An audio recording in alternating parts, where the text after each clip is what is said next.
Friend नमस्ते प्रणाम रिजना दीदी चैनल पे जितने हमारे भाई बहन हैं सबको बहुत बहुत स्वागत है। मैं आप सब बीच में माता रानी के गीत लेके आए हूँ। मेरे गीत पसंद आए तो लाइक सब्सक्राइब शेयर जरूर करना, अपना आशीर्वाद दुलार देना, कमेंट बॉक्स जरूर लिखना मेरा गीत कैसे लगा। जय माता। काहे के गैलो ऋषियाई बता माई हम कैसे मनाई, तवा माई हम कैसे मनाई।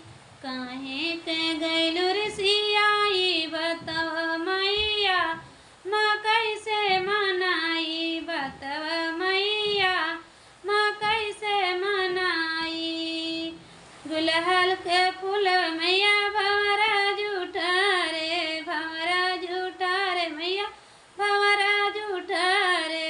तवा माई कैसे फूलवा चढ़ाई, बतवा माई कैसे फूलवा चढ़ाई, बतवा माई हम कैसे मनाई।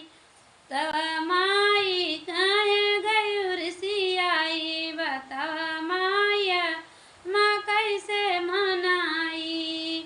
गैया का दूध मैया बछड़ू झूठा रे, बछड़ू ठारे मैया बछड़ू झूठा रे। बतवा माई हम के तुआ से नवाई, बतवा